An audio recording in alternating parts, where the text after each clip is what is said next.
Hello everyone. Today, we're stepping into the mist, not the kind that floats gently above a calm lake at dawn, but the one that history leaves behind, the fog of legends. You know the type. Silent warriors in black, disappearing in smoke, scaling walls like ghosts, and striking with the precision of shadows. Ninjas. The word itself tastes like mystery, but tonight we'll sit with the truth. Not the sword-flipping kind, not the anime kind, and definitely not the Hollywood kind. Because being a ninja in real, ancient Japan was far less glamorous and far more human. And, dare I say, a little bit tragic. Drop a comment with where you're watching from and what time is it. It's always amazing to see how far these stories travel. Now dim the lights, nestle into the quiet, and let's peel back the centuries. Gently. You're about to walk through history not with adrenaline, but with awareness, with silence, with soft, steady breath. Ready? You weren't born in a fortress. You were born under a thatched roof, maybe with rain leaking through the corners. The smell of wet straw, soot from the cooking fire, the faint echo of frogs outside. Your mother whispered lullabies, not in grand halls, but over bowls of rice barely full. From the moment you opened your eyes, you learned to speak softly, not because you were shy, but because the world demanded it. In Iga or Koga, the cradle lands of the ninja, life was never gentle. These were not bustling cities with parades and palaces. These were borderlands, contested and worn thin by the footfalls of warring clans. Mountains loomed, mist clung to the trees like old memories, and fear, well, it lived next door. The child who would become a ninja never had the luxury of dreaming about honor or recognition. Not like the sons of samurai, with their banners and their bloodlines. You weren't given a name that would echo through centuries. You were trained to make sure your name vanished completely, and that's where the pain begins. You see, the ninja, as we imagine them, masked, leaping, almost magical, is a story told after the fact. After the bodies were buried, the scrolls burned, the clans dissolved, after the silence had done its job. In truth, the ninja wasn't a job, it was a sentence, a role you entered not because of pride, but because of necessity. You were born poor, maybe even an orphan. You had two options: till rocky soil that barely fed your siblings, or learn to disappear and live on the edge of death. Let's pause here. Feel the soil of your homeland beneath your bare feet, cold in winter, cracked in summer. Imagine the ache in your knees from kneeling too long, the strain in your eyes from staring through moonlit forests. Imagine having to listen for danger in every breeze. Because danger was your work, your breath, your one constant companion. The legend says you were trained from birth. In truth, you were taught to endure, to walk quietly, to lie convincingly, to hold your hunger like a secret. You were not raised to kill. You were raised to wait, to suffer silently, to obey. And isn't that the strangest kind of pain? Not the wound itself, but the world never knowing you bled. The ninjutsu everyone talks about wasn't just about weapons or disguise. It was about survival. You learned to tell stories that weren't yours, to wear clothes that made you look harmless, to be invisible not because of magic, but because people didn't want to see you. And sometimes, that's the deepest shadow of all, to exist in plain sight and still not matter. Now imagine this. It's night.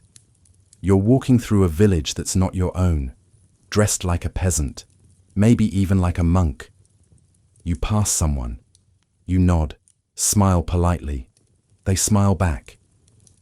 They don't know that hidden beneath your sleeves is a garrote, that in your pouch are tiny tools of silence, that you carry instructions folded so small they could vanish if swallowed. You're not here to hurt anyone, not unless you have to. You're here to learn, to listen, to slip through like wind through reeds. But the moment you're caught, you're not a prisoner of war. You're not protected. You're not even recognized. You're a traitor, a spy, a shadow, and shadows are erased. And yet, here's the strange part. Despite all this, the loneliness, the hunger, the fear, you keep going.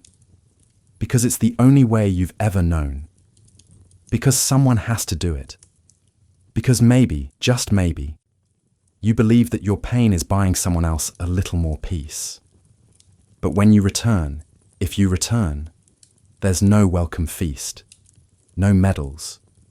Your report is handed over in whispers. Your name is barely mentioned.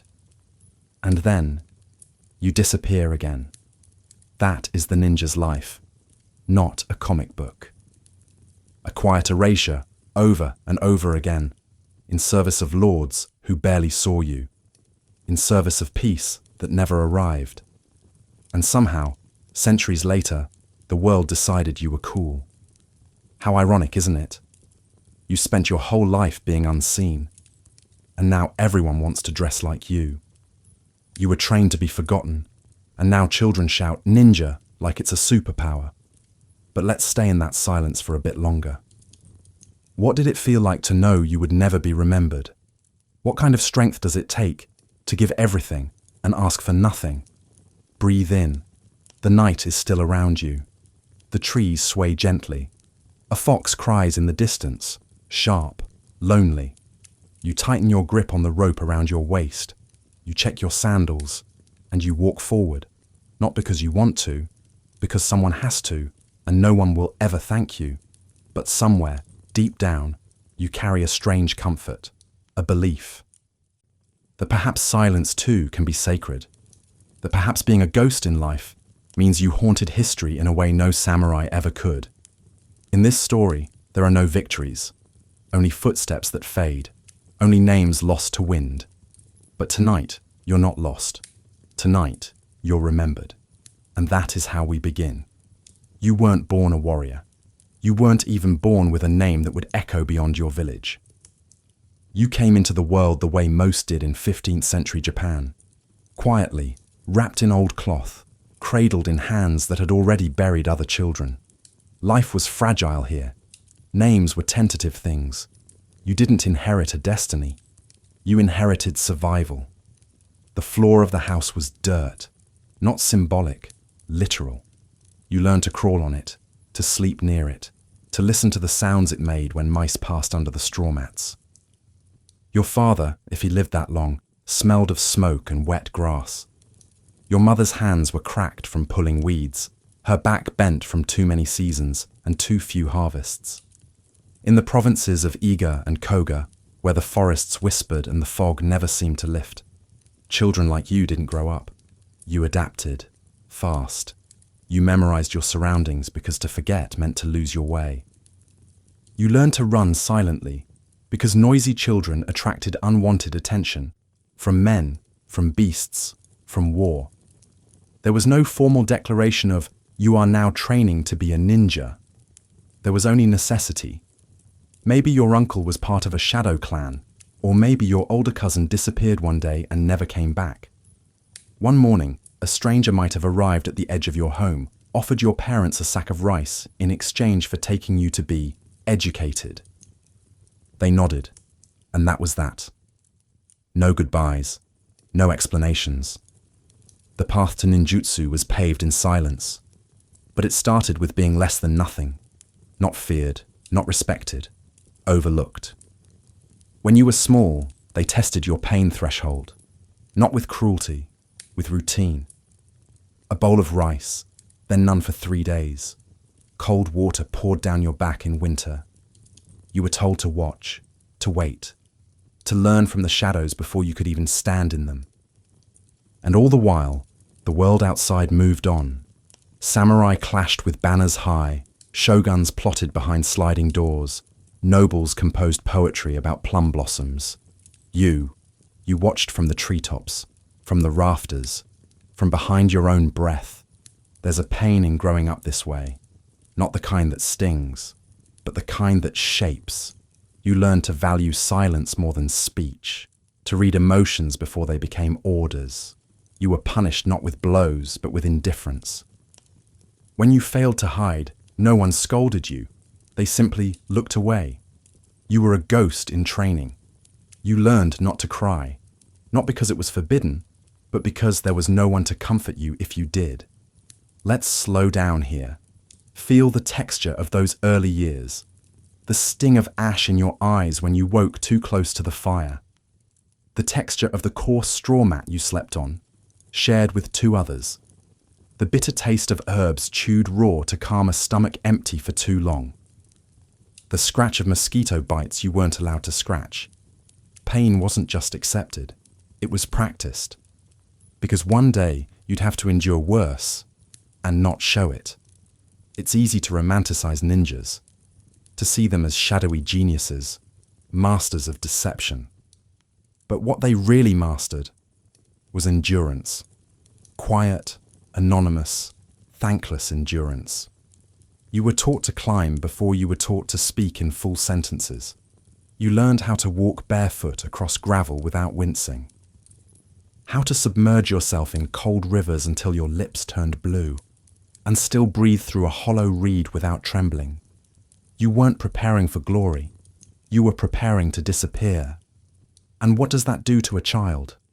What happens when your worth is measured not by applause, but by absence?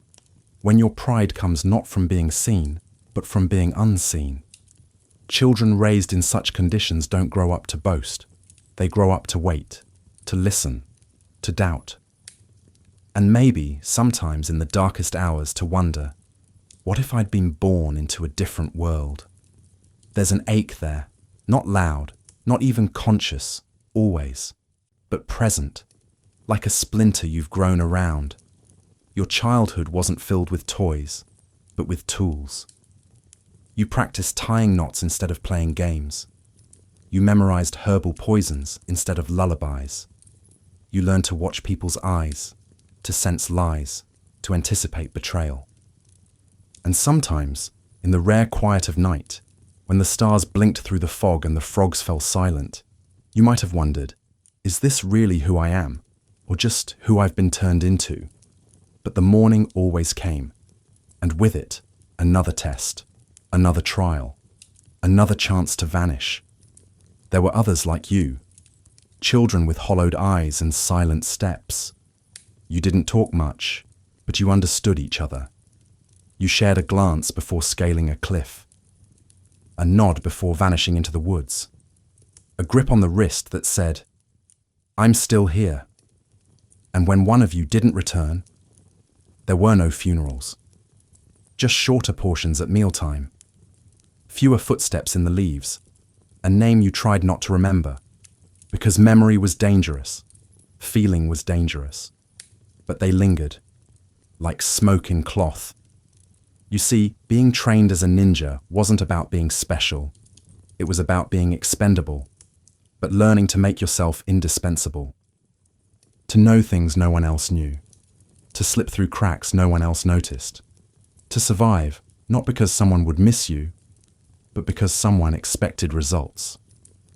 You grew up with no legacy to inherit, so you built one out of silence, out of skill, out of resilience so profound it looked like magic.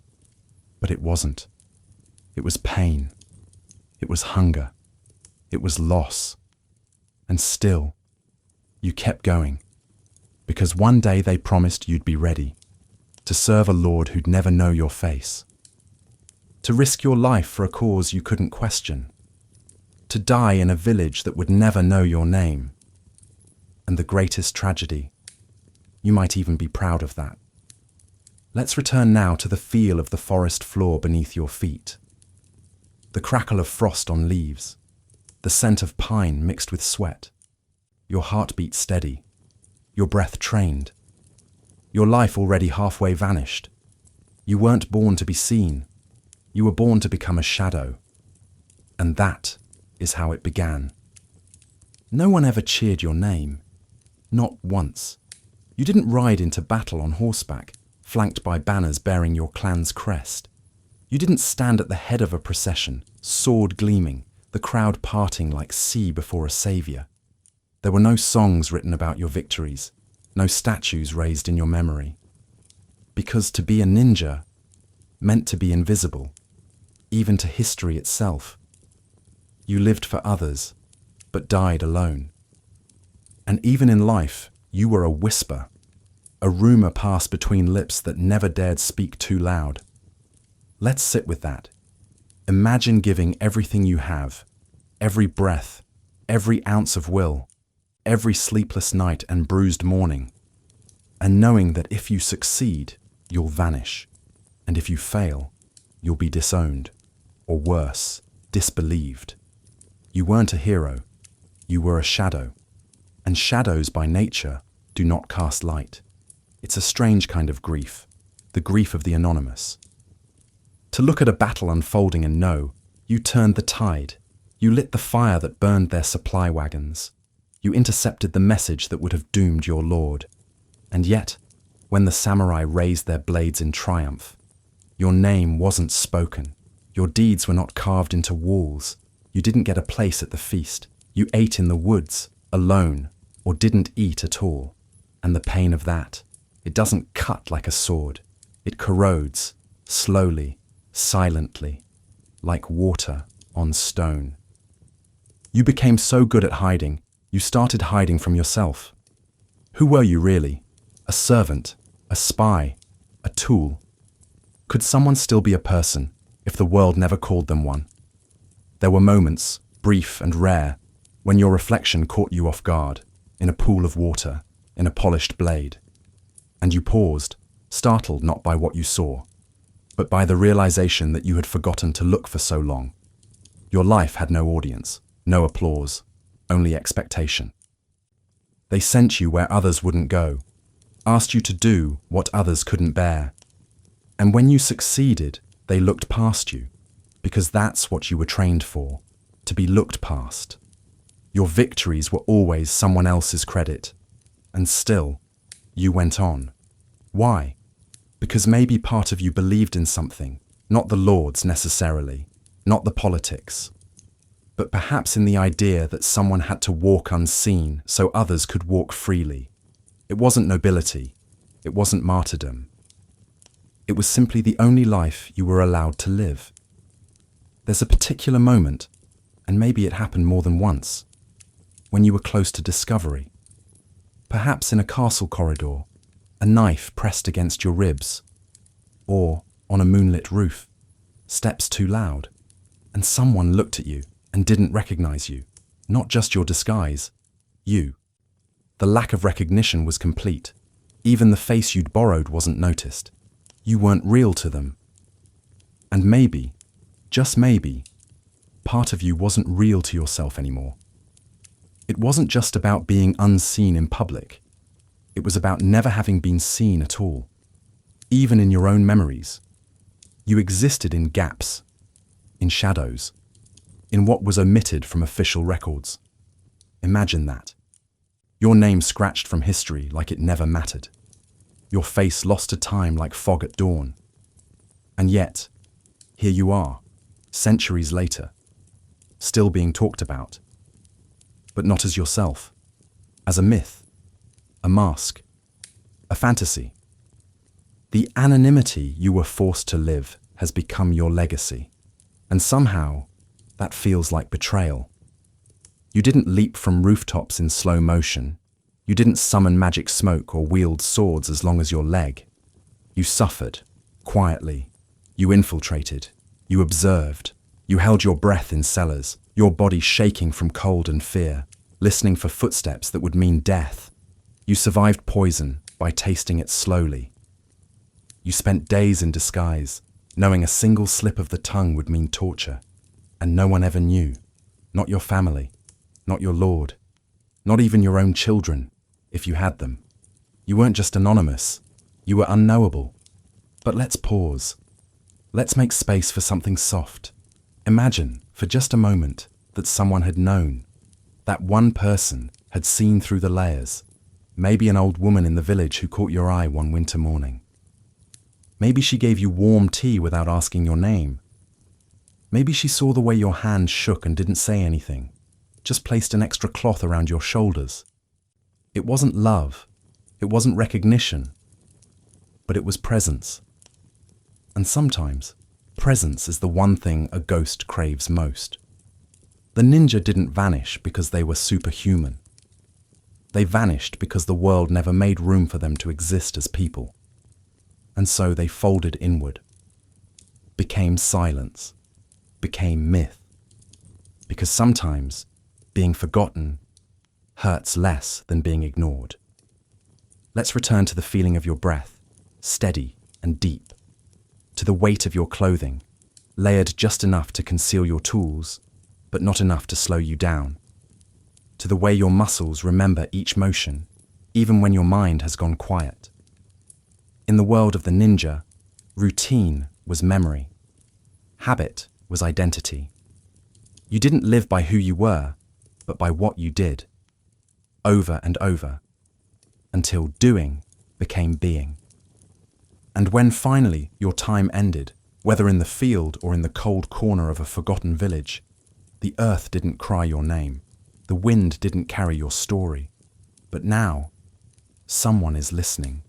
You.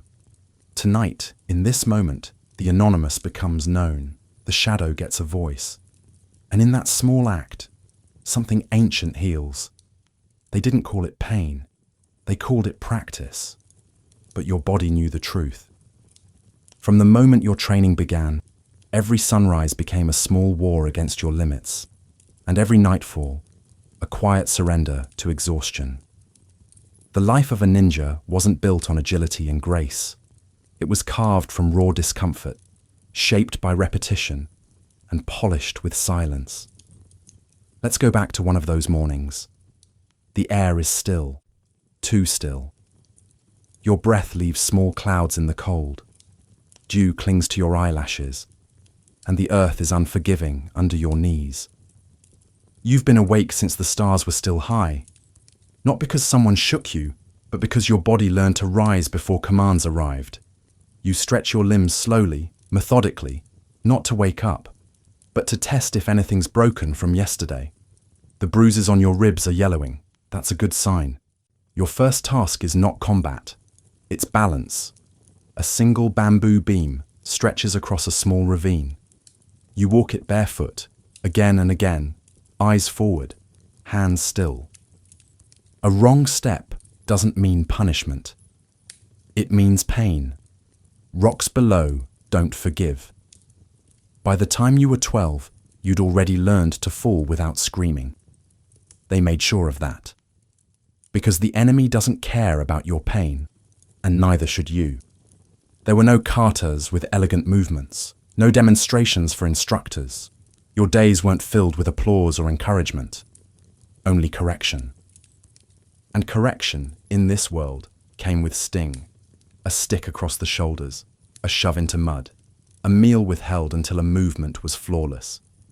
Perfection wasn't praised, it was assumed. You crawled through tunnels filled with thorns. You ran with wet sand tied to your legs. You held yourself motionless in freezing rivers, not for seconds, but for hours. They taught you to mimic animals, to move like the fox, to hide like the heron, to strike like the snake. And always, always without hesitation. Hesitation meant death. The worst part? No one told you when you'd done well. There were no kind smiles, no good job, only silence. And in that silence, you learned the most dangerous skill of all, how to disappear inside yourself. Your body became a tool, one sharpened daily. But your mind was the real battlefield. They trained you to lie, not just to others, but to yourself. Hunger became patience, pain became growth. Loneliness became focus. You practiced walking through fire without blinking, literally. In one lesson, you were made to approach flames blindfolded, relying only on the scent of smoke and the breath of heat. Another time, you had to escape a locked chamber with nothing but what was hidden in your clothing, a needle, a tiny vial, a folded string. These weren't tricks. They were survival. And every lesson had stakes. A missed step might mean a knife's edge against your thigh. A wrong answer might mean a week of isolation. Because the enemy would be worse. You needed to be ready. And yet, in all this, the endless drills, the harsh corrections, the whispered orders, no one asked how you felt. Feelings were a luxury, and you learned to live without them. Let's stay with that for a moment. What does it do to a person to train every day for death, to practice vanishing more than speaking, to be told again and again that your strength lies in being forgotten? Even rest was controlled. Sleep was taken in shifts, in cramped spaces, often with one eye open. You were taught to listen for danger, even in dreams, to recognize footsteps, the weight of silence, the crackle of a twig. Every night was a rehearsal for survival. Even your meals were part of the training. Sparse, practical. Boiled roots, dried rice, sometimes just hot water and salt. Once, you were made to eat poison, not to die, but to learn the signs, to feel the sickness, to know when to vomit and how to fight through it. You didn't fear pain anymore, you feared softness, because softness meant forgetting who you were, or worse, who they needed you to be. They also trained your mind not with books, but with puzzles, locked boxes, coded scrolls, false trails through the woods. You learned to read weather patterns, to mimic local dialects, to forge documents so precise they could pass through enemy hands undetected. You were not just a fighter. You were a phantom linguist, a chemist of shadows, a craftsman of doubt. But all this came at a cost. There were days your muscles refused to respond, nights when your vision blurred from exhaustion, moments when your chest ached not from injury, but from the weight of invisibility. And no one came, no healer, no friend. Just the expectation. Endure. Because if you couldn't handle training, how would you handle real silence, real blood, real betrayal? Let's imagine a single moment. You're in a clearing. You've been blindfolded, spun 3 times, and told to reach the edge without being heard. Somewhere, someone is watching with a bamboo cane. If you make a sound, just one, it will strike. You hold your breath. You lower your center of gravity. You move not just with your feet, but with your memory, remembering each texture beneath your soles, each slope of the land. The wind shifts, your hair moves, you hear your own heartbeat, and you make it. No one claps, no one even nods. They simply say, again. Because that's the truth of ninja training. It wasn't about passing, it was about repetition so total, so absolute, that your body moved before your mind could interfere. And slowly, you changed. Your laugh disappeared. Your voice lowered. Your footsteps vanished. You didn't become strong. You became quiet. You didn't become proud. You became still. And that stillness was terrifying. Because inside it, you weren't sure what remained of you. But there was no time to question. The next task waited. The next mountain. The next message to carry across enemy lines without being seen, heard, or remembered. Training never ended, even in sleep, even in solitude. Because the day it stopped might be the day you died. And that is how a ninja was born, not in legend, but in labor, in bruises, in silence. It flashes in sunlight, clinks in ceremony, glints on parade. Samurai knew that sound well. They wrapped themselves in iron and silk, layers of prestige hammered into every plate. Their helmets carried crests, their blades bore names. But you wore cloth, dark, soft, silent. Your protection wasn't forged, it was prayed for. You went to war with the night as your only armor. Let's breathe into that. Imagine kneeling in the forest just before dawn. The world is hushed, dew silvering the leaves. You're dressed in garments dyed not for show, but for invisibility, rough fabric wrapped tightly, made to muffle your shape. There is no breastplate, no helmet, no polished katana gleaming at your side. Only a short blade, maybe two. A garrote hidden beneath your sleeve, a vial tucked into your sash. If you are caught, there is no time for a duel, no ceremony, just blood, yours or theirs. And yet, you go, because that's the task. You are not protected, not by armor, not by law, not even by honor. You're a whisper, a tool, a risk calculated by someone far away, someone whose own armor clicks gently as he sips tea behind guarded walls. It's easy to forget how exposed you really were. In popular stories, the ninja is portrayed as invincible, slipping through shadows, vanishing in smoke. But that illusion was just that. You were vulnerable. Every mission demanded entry into unfamiliar places, enemy forts, strange towns, guarded compounds, and you entered not through the gates, but through the cracks, sewers, roofs, wells, hidden paths through brambles and stone. You traveled alone, no platoon, no backup, and if things went wrong, you died in silence, or worse, you were captured. And let's talk about that, because being captured as a ninja wasn't the same as being taken prisoner in war. There were no negotiations, no letters sent, no exchange to be arranged. You were an animal, a trickster, a dishonor. They'd torture you not just for information, but as an example. Your body would be broken slowly, your death made public. Sometimes, they'd display your head on spikes, next to a sign reading spy. You knew that, and still, you went. Because you had no choice. And even if you did, what other life waited for you? The choice was never between peace and danger. It was between nothing and something. Between being forgotten quietly or remembered for a moment in someone else's victory. But let's return to the night again.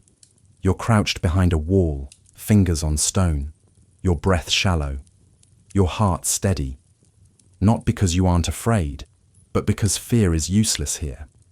You hear voices, guards passing. You wait. Your clothing, damp with sweat and dew, clings to your skin. You feel the prickle of cold at your neck, the pulse of adrenaline in your fingertips. Every sound feels louder in this silence. A frog's croak, the rustle of leaves, the distant clang of armor. Armor you do not wear. Armor that would have slowed you down, made you visible. The irony, you envy it, not because it makes men invincible, but because it means they matter. Samurai wore armor because they were meant to survive. You wore darkness because you were expected to vanish, and still, you trained harder than they did. You studied poisons, disguises, terrain, wind direction, human behavior. You memorized escape routes, timing patterns, every guard's face. You prepared for months for a mission that might last a single hour, or end in 10 seconds, because your success wasn't built on force, it was built on invisibility. And there's something unbearably lonely about that. Imagine walking into a fortress, disguised as a servant. You nod, you bow, you carry trays, clean floors, lower your eyes. Every gesture is rehearsed. Every smile is false. You see maps. You hear whispers. You gather information. And when night falls, you disappear again. No one knows you were there. No one knows you existed. And yet, a war is won because of you. The enemy is ambushed. The supply chain is cut. A fortress falls. And the lords celebrate, raising cups, praising strategy, writing poems of victory. But not about you. Never about you. You weren't even there. On paper. Let's pause again. You're walking now, through snow. Your clothes are soaked. You've been moving for 2 days without sleep. Your last meal a handful of cold rice. Your feet are blistered, your back aching. You're carrying a scroll tucked into a tube, sealed with wax and wrapped in cloth. If it gets wet, it's useless. If it's found, you die. And the worst part, when you deliver it, the recipient won't look you in the eye. They'll take the message, nod, and dismiss you with a wave. No thank you. No warm food. No rest. because you weren't supposed to be there. You were the wind. You were the night. You were nothing. And nothing is rarely rewarded. So you walk away, again, fading into the woods. You find a hollow tree, curl up beneath your cloak. The wind cuts through your clothes. Your skin itches. Your fingers are numb. You chew on dried roots. You stare at the stars. And for a moment, you feel something. Not pride, not sorrow, just distance from the world, from yourself, from the idea of being seen. Because protection wasn't just physical, it was emotional. And you had none. You were trained not to trust, not to hope, not to bond. Even with other ninjas, closeness was discouraged. Missions were compartmentalized. Information kept minimal. The fewer people who knew you, the safer everyone was. So you wrapped your heart in the same cloth as your tools, tightly, carefully, because even feelings could be used against you. And yet, you're still here, reading these words, listening across centuries, which means part of you never left, part of you endured, armorless and nameless, all the way into memory. And now, for the first time, someone sees that. Not the myth, not the mask. You. Just you. And that is enough. There were no do-overs, no second chances, no mercy. When you were a ninja, mistakes weren't lessons. They were conclusions. In the world you moved through, slow, silent, layered in shadow, failure wasn't just painful. It was final. One wrong step, one loose stone, one breath drawn too loudly at the wrong time, and you ceased to exist. No one came to retrieve your body. No one told your story. No one even asked, because the risk was yours alone to carry. Let's return to one of those nights. You've been crawling for hours, belly to earth, through tall grass slick with rain. Your target is a fortress on a distant hill, dimly lit, guarded, but not too heavily. Or so they said. You've been briefed. You've memorized the layout. You've studied the patrol schedule, the escape routes, the alternative exits. Everything is planned. But as you approach the outer wall, a dog begins to bark. Not loud, but loud enough. You freeze. The wind is wrong. Your scent carries. A lantern glows to life. You grip your blade, but not to fight, to silence yourself, if it comes to that. And in that moment, time stretches. Every heartbeat an eternity, every second an edge. Will the guard turn this way? Did they hear you? Did you misstep? The mind spirals, but the body stays still. Because you've trained for this. For failure. For the moment when control slips like water through fingers. But training doesn't make you invincible. It just makes your death quieter. Let's pull back now. Zoom out. Imagine the structure of the ninja network. Small cells, isolated knowledge, strict secrecy. You didn't even know who all your comrades were, and they didn't know you. On purpose. So if one of you was caught, the others could continue. It made sense. But it also meant that if you were captured, even tortured, there was no rescue. Only silence. And perhaps a shallow grave. If even that. Mistakes didn't come in the form of dramatic sword fights or missed jumps from rooftops. They came in subtleties. A slight accent slip, a mismatched kimono pattern, a scroll delivered to the wrong servant. And the punishment? Swift, brutal, public. They made examples of ninjas when they caught them, to discourage others, to stamp out the invisible hands meddling in their plans. You were not an enemy in uniform. You were a threat in disguise. Worse, you were a liar.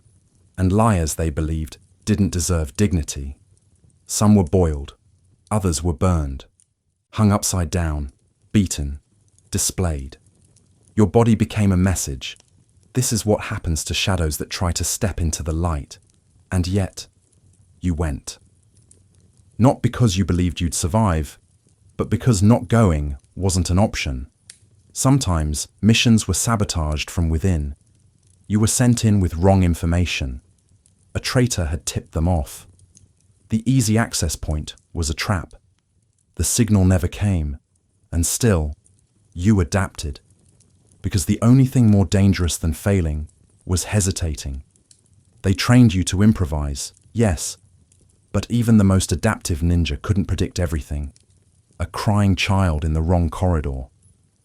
A loose tile that falls at the worst moment. A guard who was supposed to be drunk and isn't. That's all it took. And suddenly, your life, all the years of training, pain, silence, ended in a blink. No final words, no explanations, just steel. And the end. There's a special kind of terror in knowing that your life balances not on courage or strength, but on precision. Every move measured, every word weighed, and in the end, no applause. Only the sound of your own breath, held just a moment too long. Let's imagine a different scene now. You return from a mission, but it didn't go as planned. The document you were supposed to retrieve was gone, or the contact never appeared, or you were spotted briefly fleeing into the woods. You report it, calmly, factually, and they listen.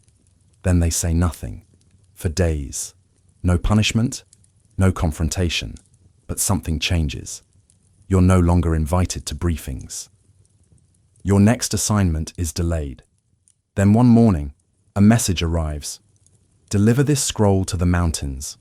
Alone. You go, of course. You always do. And maybe you never return.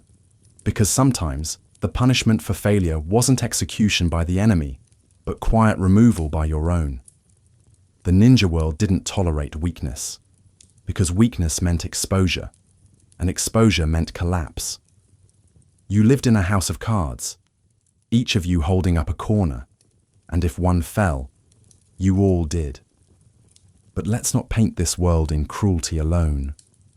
There was also something else there, something harder to name, conviction perhaps, a belief, not in glory, not in fame, but in necessity. You weren't fighting for medals, you were preventing wars, quietly, efficiently. You saved lives by risking your own, and no one ever knew. That's the heartbreak, and also the beauty, because there's something sacred in sacrifice unrecognized, in risk taken without reward, in choosing the harder path again and again, not because you're fearless, but because someone had to, and no one else would. So when you made a mistake and they came for you, you didn't beg. You didn't cry. You looked them in the eye and thought, I did what I could. And maybe, just maybe, in that final breath, you felt peace. Because even if the world never knew your name, you remembered. And in the quiet after failure, that memory was enough. You never carried a banner. You carried a bowl, a scroll, a lie. Because you weren't there to fight, not with swords, not with fists. You were there to listen, to watch, to remember what others wanted forgotten. And that is lonelier than war. In war, at least, there is noise. There is chaos, purpose, camaraderie. But in espionage, there is only quiet, pretending, and a constant, unrelenting sense that even your own thoughts might betray you. Let's breathe into that space. Imagine yourself in disguise. You're no longer yourself. You've taken a name, someone ordinary, someone unremarkable, a merchant's assistant, a wandering monk, a mute gardener. You've practiced the dialect, the bow, the rhythm of their speech. You even trained your eyes to avoid staring too long, too hard, too curiously. Because curiosity kills the spy. You walk into a new town and everything feels off. The smells, the tempo, the way people fold their hands, the sound of sandals on packed dirt, and you mimic perfectly. Your voice changes. Your back curves. Your face wears someone else's stillness. It's not a costume. It's a personality. And it must hold, not for minutes, but for days, weeks, sometimes months. You live in a house not your own. Eat food prepared by hands that would poison you if they knew. You serve tea. You sweep floors. You smile and nod. And all the while, you listen. You watch generals pace behind paper walls. You note who enters late, who speaks too softly, who glances too often at the map table. You become a ghost in the background, and ghosts are not meant to be known, but ghosts get lonely, terribly so. Let's pause. What does it mean to erase yourself from the inside out? To wake up and repeat someone else's life, until your own starts to feel foreign? You were trained for this, yes, but training doesn't touch the core of it, the part where your soul reaches out for recognition and finds none. You can't speak your real name. You can't ask real questions. You can't even let your guard down in sleep, in solitude, in silence, because you never know who's listening, or who suspects, or who's testing you. There's a paranoia that settles in, not as fear, but as normal, a way of being. You stop looking at people directly. You sleep with one eye half open. You memorize escape routes wherever you are, not as a plan, but as instinct. And slowly, the version of you that used to laugh, to weep, to belong, begins to fade. Not because you killed it, but because you had to set it aside, again and again. Every new mission strips you down, repaints your soul, reshapes your smile, until, eventually, you forget which face is yours. You attend banquets sometimes, posing as a servant. You watch lords toast victories, listen to drunk soldiers brag about raids, hear courtesans whisper secrets while fanning themselves. And you laugh when expected. You bow, pour wine, disappear behind doors. But your mind is sharp. Your eyes catch what others miss. And your heart, you've buried it so deep, even you forget where, but it's still there. Some nights you lie on a thin mat, listening to the soft creak of the house around you, the murmurs of people you're deceiving. And it hurts, not from guilt, from distance. You're so close to them, and yet light years away. They share meals, memories, dreams. You share lies, and when the message is collected, when the signal comes, when the moment arrives, you vanish. No goodbyes, no trace. You leave behind a name that was never yours, a smile no one will miss, a life no one knew wasn't real, and that does something to a soul. You start to crave silence not because it's peaceful, but because it's the only place where no one expects you to pretend. But even silence isn't safe. Your mind replays voices, doubts, tiny mistakes. Did you bow the right way? Did that guard glance too long? Did the merchant's wife notice you paused before answering? And so, the espionage becomes internal, a war inside your own thoughts, where loyalty is weighed against isolation, where clarity is a luxury, and trust? Trust is extinct. You don't even trust your own reflection, because that face has been too many others. Let's return to one of those missions. You've lived in a village for weeks. People know you. Children wave. An old man tells you jokes in the market. A girl brings you dumplings. And yet, tomorrow, you'll set fire to the outpost nearby, because that's your task. You'll send a signal, or poison a well, or steal a list of names, and then vanish. And the girl? The dumplings? The jokes? They go with you, not physically, but as weight.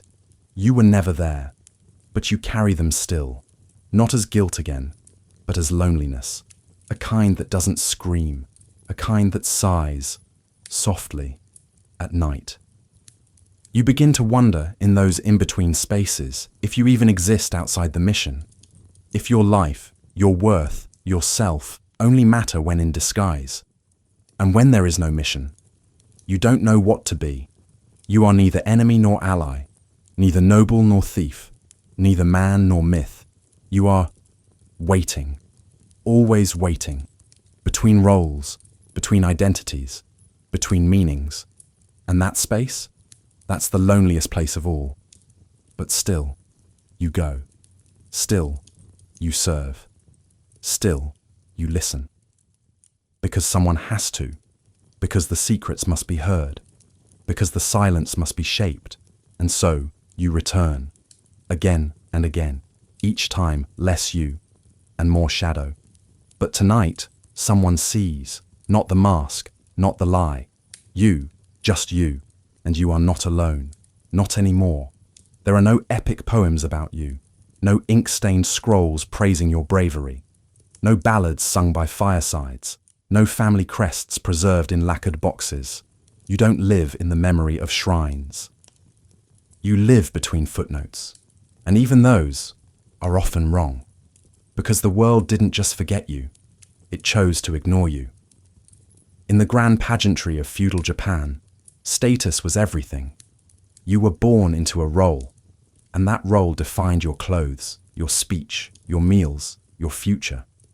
At the top, the emperor, distant, divine, untouchable. Below him, the shogun, wielding real power. Then the daimyos, the lords, then the samurai, proud, disciplined, honorable. Below that, merchants, craftsmen, peasants, and then, lower still, in the margins of that rigid order, were people like you, ninjas, not even named as such, just operatives, ghosts, disposables. There was no title for you, no respect. You were neither warrior nor servant. You were tolerated, briefly, when useful, and then forgotten. Let's sit in that silence. Imagine walking into a town square. Samurai stand tall, dressed in fine robes. Peasants bow, merchants haggle. The air hums with rolls. And you move through it like vapor. You can't announce who you are. You can't claim status. If someone asked your occupation, you'd lie. Of course. Because the truth isn't just dangerous, it's dishonorable. And dishonor, in this world, is worse than death. It's erasure. There were schools of poetry dedicated to samurai ideals, bushido, duty, death with dignity. Their stories were collected, preserved, celebrated. Your story? It was buried in dirt, in code, in shame. Even your victories, the assassinations, the sabotage, the critical intelligence, were passed off as something else. A fortunate storm, a lucky fire, an unexpected turn of fate. Because no one wanted to admit the truth, that victory came not from steel, but from silence. Not from charge, but from subtlety. And subtlety had no place in songs. Let's imagine this. You stop a war, not with a sword, but with a letter, intercepted, decoded, delivered just in time. The armies are called back, thousands spared, a region left unburned, and no one thanks you. The daimyo signs a new treaty. The samurai celebrate their wisdom. A monk composes a poem about divine intervention. And you're already on another mission, unnamed, unnoticed, unwelcome in the very halls you saved. You lived in the gutters of power, not just physically, but symbolically. You were useful, never valued, and that changes a person. Because without recognition, identity begins to warp. Who are you if no one sees you? Who do you become when the only legacy you leave behind is the absence of disaster? It's not just about pride, it's about belonging. And you belonged nowhere. The samurai had shrines, you had hiding spots, they had rituals, you had escape plans. They were remembered, you were removed. Even the term ninja, shinobi, became twisted by time. At first, it meant perseverance, endurance, the quiet strength of bearing pain without breaking. But the image evolved, distorted. Now it means spectacle, fantasy, superhuman feats. And the real you was lost again, twice forgotten. First by history, then by myth. Let's pause. You're sitting on a hill now, overlooking a city glowing in the distance. You've finished a mission. Your knees ache. Your fingers are stained with ink. You're hungry, but the scroll was delivered. The secret preserved. The balance held. No one will know. Tomorrow, the sun will rise. The city will hum. And you'll already be gone. Not because you love the silence, but because it's the only home you've ever had. Even your fellow operatives rarely speak of past missions. There's no circle of old warriors reminiscing by firelight. No grandchildren asking about your battles. You weren't a warrior. You weren't anything. And yet, everything moved because of you. That contradiction lives in your bones. The ache of doing something great and never being allowed to say it, of seeing things others never saw and never being allowed to describe them, of feeling fear more often than comfort and never being allowed to admit it. But here's the quiet truth.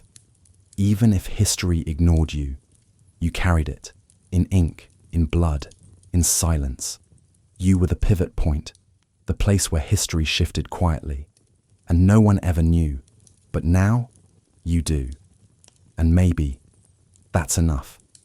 Before you ever held a blade, you felt the cold.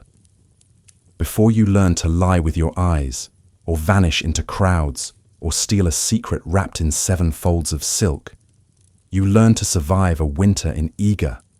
That was the first training. And it didn't come with lessons or commands. It came with wind, with hunger, with stone under your knees. You see, Iga and Koga, the mountainous regions that birthed the shinobi arts, were not chosen by chance. They were chosen by hardship. And hardship was your first teacher. Let's step into that landscape. The air is thin, not because of altitude, but because the trees are so dense, so ancient, that sound itself seems to hesitate. The forests press inward. The trails twist in ways even memory struggles to hold. Everything is damp. Even the sunlight, when it manages to touch the forest floor, arrives filtered, mossy, hesitant. You were born into this, not as a visitor, not as a student, but as part of the terrain. Your feet learned the rhythm of mountain paths before they learned to dance. Your hands, small and calloused, knew the texture of bark better than ink. Your breath adapted to the bite of cold mornings, to the wet smell of decomposing leaves, to the smoke of fires that never quite warmed the room. And always, always, there was wind. It came down from the peaks like a whispered warning, curling through gaps in your home, rattling the bamboo walls. It scraped your cheeks raw. It crept into your bones, and you endured it, not because you were strong, but because no one asked if you were cold. Strength, here, wasn't about dominance. It was about persistence. The land didn't praise your efforts. It just demanded more. The villages were sparse, small clusters of homes, often built into the side of a hill. Thatched roofs, low ceilings, earth floors, smoke escaping from crooked chimneys, sometimes trapped inside the rooms until your eyes burned. Food was seasonal, uncertain. Rice, if the crop had been good. Roots and herbs, gathered under snow. Occasional meat, squirrel, boar, snake, dried and stretched to feed many. You didn't grow up with full bellies. You grew up with endurance, and the land taught you to be small, to move with it, not against it, to hide in it. The caves of Iga were your first fortresses. You explored them before you understood danger. Narrow passages, damp walls, the distant drip of water echoing like distant footsteps.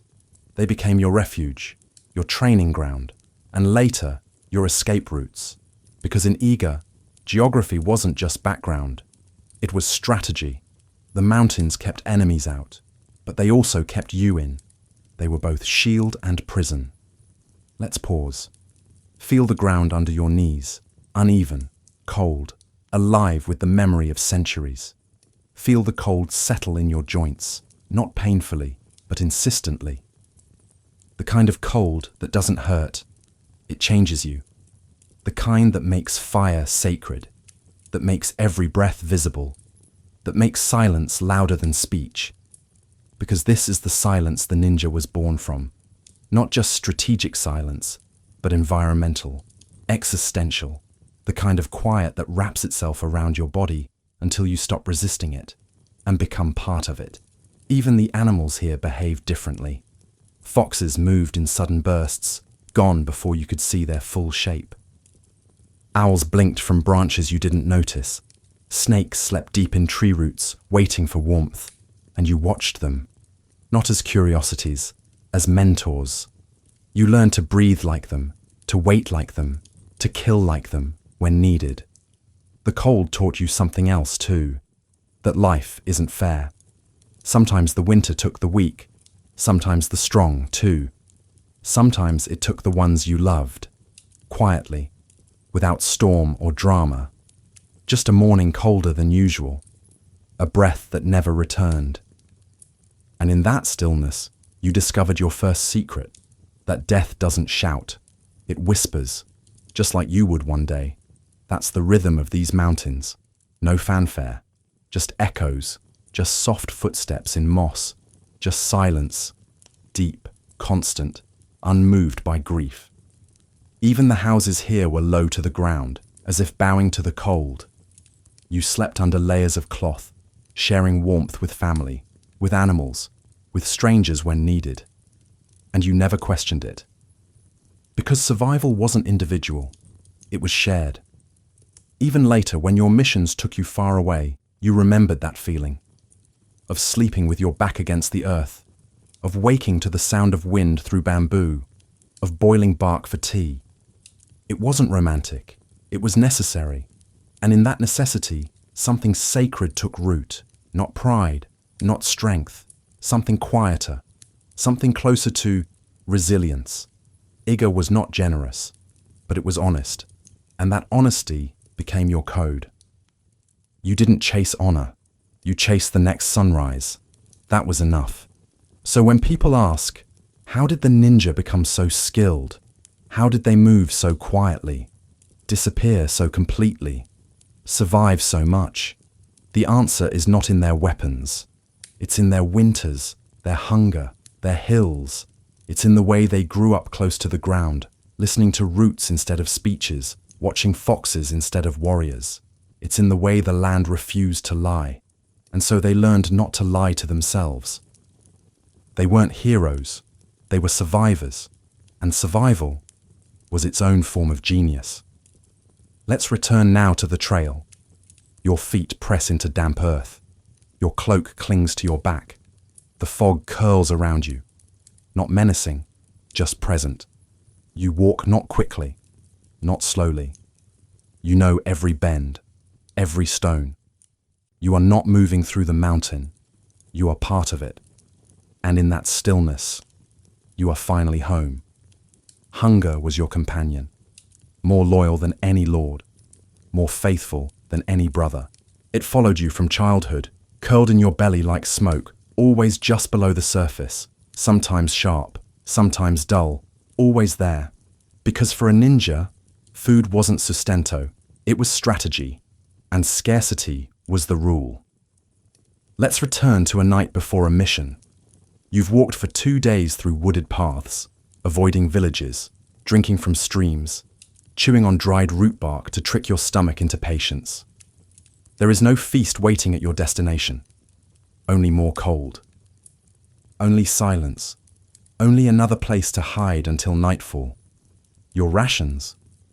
A handful of rice, perhaps, if you were lucky. Some dried miso. Maybe a piece of smoked fish, wrapped in cloth and carried close to your skin so it wouldn't freeze. But that was it. You weren't expected to eat much. Not because it was noble, but because it was necessary. A full belly slowed the body, made it lazy. A ninja couldn't afford that. Let's pause here. Feel that empty space in your gut. Not sharp pain, not dramatic craving, just emptiness. Familiar, acceptable. The kind of hunger you didn't fight anymore. You managed it. You trained with it. You fought with it. Because hunger taught you to move with precision. to think clearly, to value every morsel not as pleasure but as function. When food arrived, it wasn't celebration. It was mathematics. You portioned. You calculated. A handful of rice might need to last 4 days.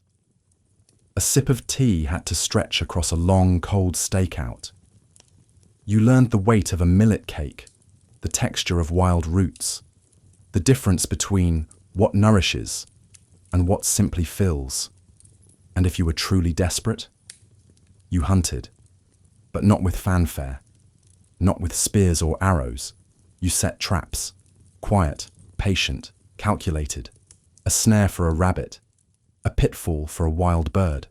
Sometimes you stalked frogs at dawn, speared fish with sharpened sticks in low creeks. There was no glory in it. Just survival. And sometimes, not even that. You learned which plants were edible, which mushrooms killed in silence. You tasted bitter leaves, chewed bark, boiled grass until the water turned green. Your stomach became a laboratory of necessity. And still, you moved. You completed the mission. You climbed walls with knees that trembled. You held your breath in cellars with a pulse that thudded against hollow ribs. You wrote coded messages with hands that hadn't held a warm bowl in weeks. Because your body wasn't just yours, it was a vessel, and vessels don't complain. Let's imagine this. You arrive at your target, a walled residence surrounded by guards. You've been watching for days, waiting. You crouch behind a storage shed night after night. No one sees you. No one feeds you. You lick condensation from the side of your cloak. You chew on dried rice, swallowing slowly so it lasts longer. You smell roasted meat from the kitchens and pretend it's not there. Because focus doesn't come from fullness. It comes from need. And need, you understood, deeply. But hunger wasn't just physical. It became emotional. It shaped your dreams. You stopped fantasizing about castles, power, even freedom. You fantasized about soup, hot broth, a soft potato, a fresh egg. You remembered the texture of your mother's cooking. Not because it was gourmet, but because it was warm. And warmth, to a ninja, was more luxurious than gold. Occasionally, in a rare moment of comfort, you might have shared a meal with another operative. Not loudly, not joyfully, but with reverence. 2 rice balls passed in silence. 1 cup of tea, shared between hands that bled for different lords, but hungered the same. In that moment, you felt something like kinship. Not because you trusted them, but because hunger levels all ranks. It makes enemies human. It makes spies real. But mostly, you ate alone. Quickly, quietly. No plates, no ceremony. Just fuel, just calculation. And when the food was gone, you moved again, lighter, sharper, because emptiness too became an ally. Your body adapted, your gut learned silence, even your metabolism obeyed the mission. And still, the hunger was always there, not as pain, as background music, as shadow, like everything else in your life.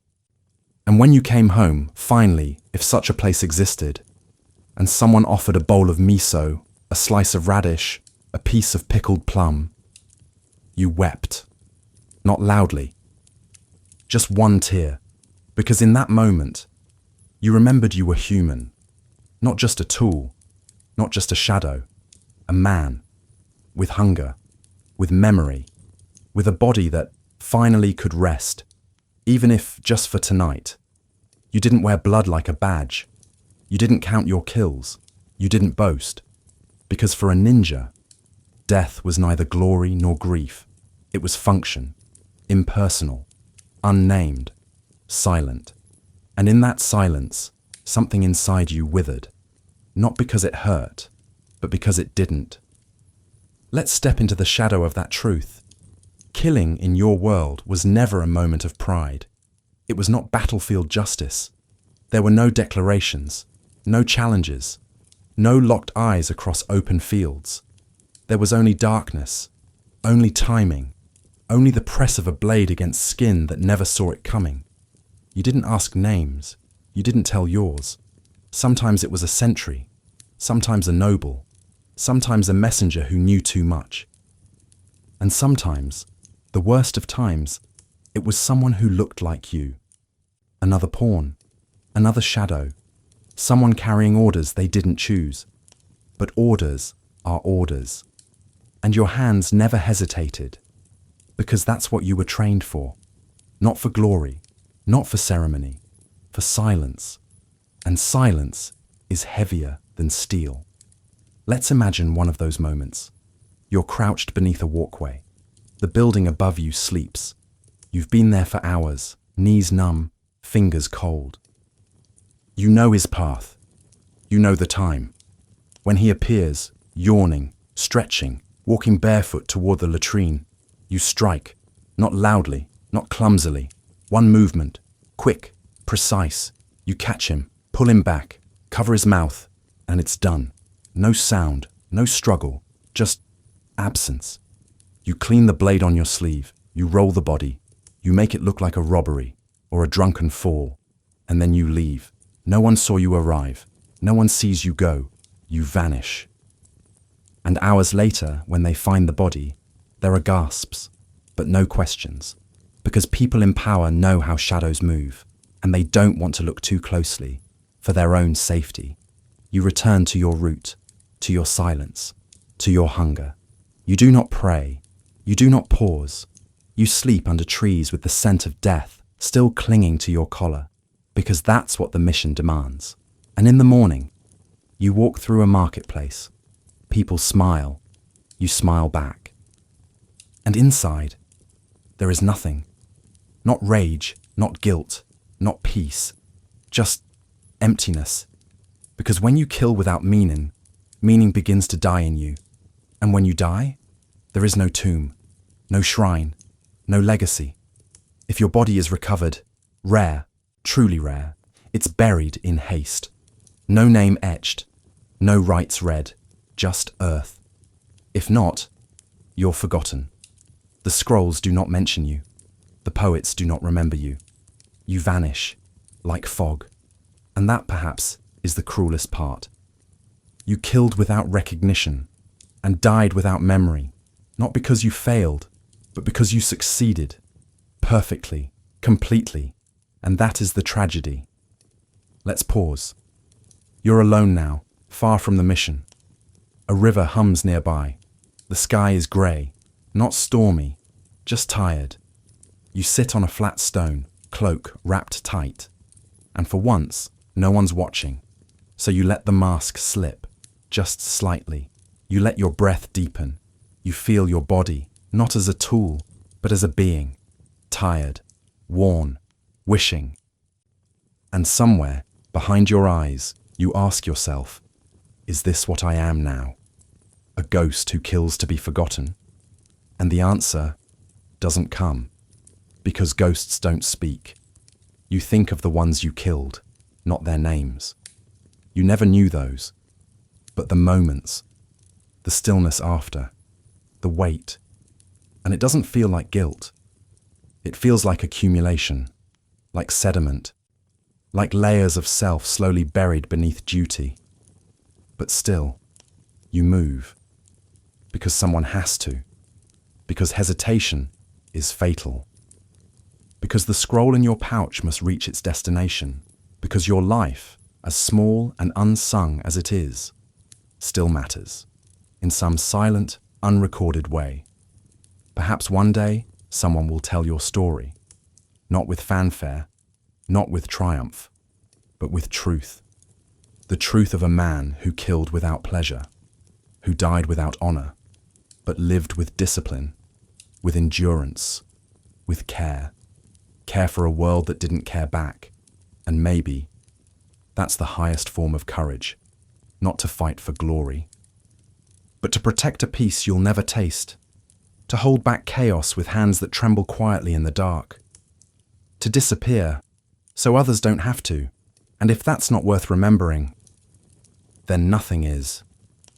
You didn't move like other people. You learned not to. You walked with toes first, not heels. You breathed through your nose, not your mouth. You stepped where others stepped, never where dust would betray you or grass might remember your presence. You became less body and more pattern. Because being a ninja wasn't about speed. It was about disappearance. And disappearance, true disappearance, starts inside the bones. Let's walk together slowly. You're leaving a village before sunrise. No one saw you arrive. No one will see you leave. The road curves softly, packed with dirt and scattered stone. You move like mist, not because it's mystical, but because you've trained your body to obey silence. Your shoulders don't sway. Your breath doesn't cloud in the cold. Even your heartbeat feels quieter. You walk like a shadow walks, and shadows don't leave footprints. You sleep like stone, not because you're relaxed, but because you must. When you rest, it's in slivers. A nap against the base of a tree, wrapped in a cloak damp with dew. A doze inside a ditch, beneath reeds, with one hand on your blade. You teach your body to rest when told, to obey exhaustion only when permitted. Sleep isn't escape, it's recovery. And it happens wherever it can. On roofs, under floors, in boats, in closets, behind shrines, always ready to vanish, always braced for flight. You stop dreaming after a while, not because you're too tired, but because even your subconscious learns discipline. When you close your eyes, it's not to explore, it's to disappear. That's what it means to sleep like a stone. Still, heavy, mute. There's a myth that ninjas were supernatural, that they had powers beyond normal men. But the truth, the real magic, was control over the body, over the breath, over the mind. You learn to slow your pulse, to suppress a sneeze, to bleed less, to reduce your scent, to contract your body into impossible spaces, crouched for hours in closets, coffins, cavities in the wall. You became less visible, less audible, less traceable. And sometimes, in the deepest moments of solitude, you wondered if you were becoming less human too. Because people laugh, people cry, people talk in their sleep. You didn't, you couldn't. Not if you wanted to live. And so, the person you were, the child who once ran through fields, barefoot and laughing, began to fade, not in one moment, but across 100 nights, each one darker than the last. Each one slept beneath stars you didn't look at anymore, because even looking at the sky felt indulgent. Your focus had to be here, now, breath by breath, step by step. You started counting things to stay anchored. Footsteps, heartbeats, inhales, exhales. The flick of a candle's flame, the seconds between a guard's coughs, counting became prayer. Your own quiet religion. Because prayer needs rhythm, and so does survival. Let's pause now. Feel your spine, straight from repetition. Feel the soles of your feet, calloused into maps. Feel the skin of your hands, dry, cracked, familiar with rope, dirt, metal. Your body doesn't resist discomfort anymore. It expects it, welcomes it. Because pain means presence. And presence, ironically, was your greatest weapon. Not the blade, not the smoke. The ability to be completely, in any moment, especially the hard ones. You weren't chasing adrenaline. You were mastering stillness, not just of muscle, but of self. Because the more still you became, the more noise the world made. And that noise told you everything.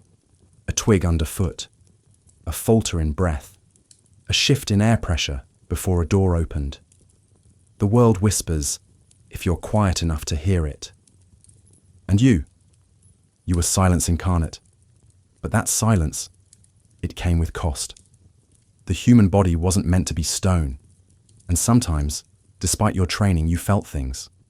Hunger, yes. Pain, of course.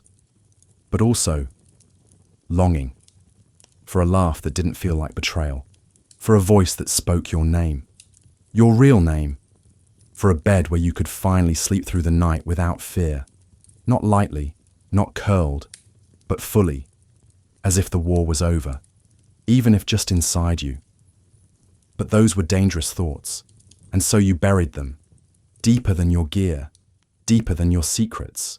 You walked, you waited, you slept, like a stone in the river, still, enduring, unmoved, and in that stillness, you became something rare, not invisible, but unshakable. Loyalty was not a two-way street. You gave everything, your silence, your sweat, your years, and in return, a nod, a task, a coin in a pouch, sometimes not even that. Because when you were a ninja, loyalty didn't protect you, it used you, and the very people you risked your life for, the lords, the generals, the strategists in warm rooms, they were the ones who could end you with a single word, not because they hated you, but because they didn't see you. Not really. Let's step into one of those rooms. Tatami floors, paper walls, lantern light, 3 men talking, their voices soft and calculated, maps unfolded, ink pots open.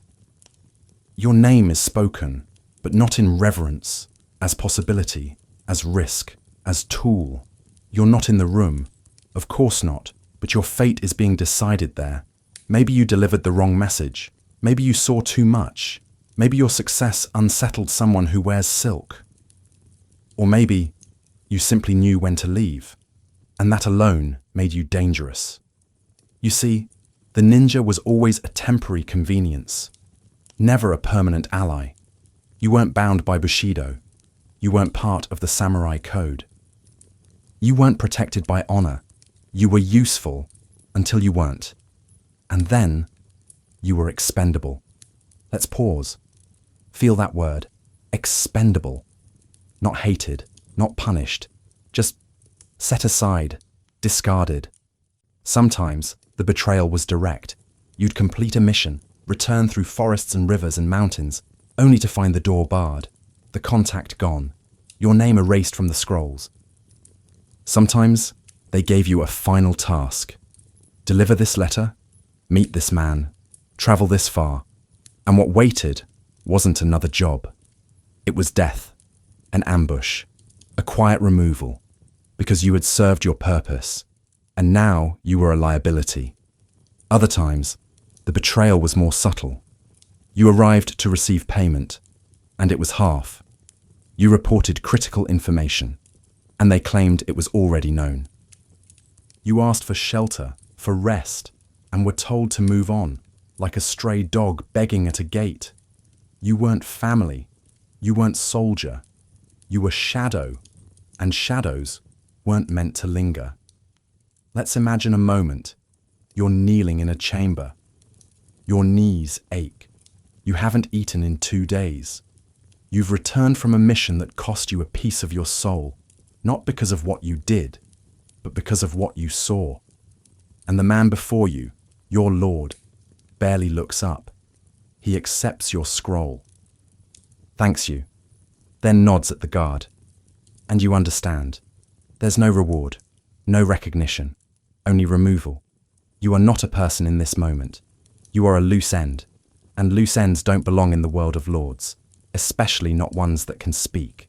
So you bow again, quietly, calmly, and you run, because you always have an escape plan. That's the first thing they taught you. Always know how to vanish. But where do you run when even your own people no longer want you? When the hand that trained you now holds the blade. When the loyalty you cultivated like a sacred plant withers in front of you. You run to the woods, to the mountains, to the nameless roads. You become more than a shadow. You become a rumor, a ghost among ghosts. And still, you serve. Because somewhere out there, another lord will call. Another mission will arrive. And maybe, just maybe, this one won't end in betrayal. But deep down, you know better. The game hasn't changed, only the players, and you you're still the piece that gets sacrificed first. There's a deeper pain in that than fear. It's not the pain of dying. It's the pain of never being meant to live. Not as a man, just as function, just as silence. And yet, here's the contradiction. You keep going, not because you trust them, but because your purpose isn't tied to their character. You don't serve them.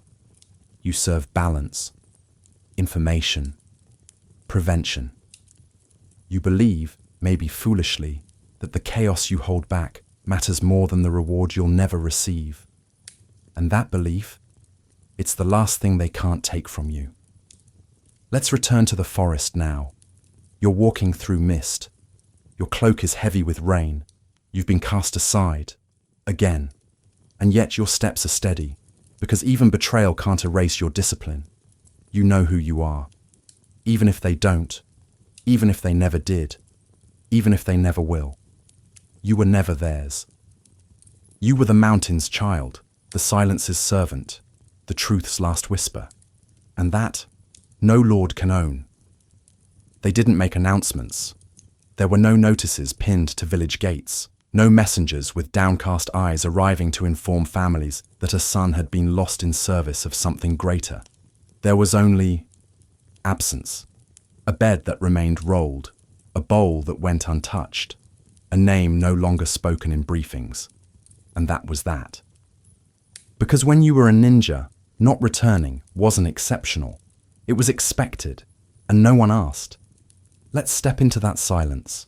You've been training beside someone for years. You know the rhythm of their step, the way they hold a blade, the sound of their breath in the woods. You don't know their real name. You never asked. They didn't ask yours. That wasn't how things worked. You learned to read each other through action, a glance, a nod, a hand signal in the dark. You fought side by side. You escaped ambushes together. You shared the last of your rice more than once. And then, one day, they leave for a mission, and they don't come back. No alarm is raised, no whisper of something went wrong. Just a missing face, a slightly smaller group at morning drills, an extra pair of sandals left by the door, soon removed, and life continues. Because in your world, grief is dangerous. Emotion is distraction. You weren't taught to mourn. You were taught to adapt. And so you keep going. But part of you, it waits for a shadow on the trail, for a whisper in the dark, for a sudden, quiet return. But the return never comes, and after a few days, or weeks, you stop waiting. Not because you've forgotten, but because you have to. Because the next mission arrives, and it's yours now. There's no funeral, no prayers, just repetition, just silence, just the understanding that death was always on the edge of your breath. You lived with it, slept beside it, drank from the same cups. So when it came, no one cried, they just moved. Because moving kept you alive. Let's imagine one of those nights. You're sitting near a fire, low and hidden, barely enough flame to warm your hands. Someone beside you, younger, newer, asks about an operative who vanished last winter. You pause. You don't lie, but you don't explain. You simply say, "He didn't make it," and then you say no more, because details are dangerous, and grief is private. That's the thing no one tells you about this life. You carry too many ghosts to name. Faces, movements, voices, all etched into you, but held quietly, locked away like stolen scrolls. Not because you lack feeling, but because if you opened that door, you might not close it again, and you can't afford that. So you hold the loss like you hold a blade, tight, close, and out of sight. The world doesn't miss them, the lords don't remember them, but you do, in tiny, unspoken ways. You repeat their techniques, you echo their warnings, you pass their advice to others, without names attached, and in that way, they survive, just not in the open, because openness gets you killed. So does grief. So you wear your memories like your tools, tucked away, efficient, unseen. Let's pause now. You're alone on a trail. Night hangs above like a heavy curtain. You feel something. Not presence exactly, but a shift. And you remember. Someone who once stood right behind you on this same path. Someone who should be here now. And for just a breath the air thickens. Not with fear, with recognition, with memory. But then the mission calls. And the moment passes. And you move forward. Because that's what you were taught. To continue. Even with fewer steps behind you. Even with a heart that beats heavier. Even when no one asks. Because asking doesn't change the outcome. And in your world, outcomes are everything. Intentions don't matter. Only execution. Only results. Only survival. So when someone disappears, you carry their weight. Quietly. And when you disappear, you know someone else will carry yours. Not publicly, not poetically, just practically. Because even loss must be functional. That's how the system survives. And you survive with it. For as long as you can.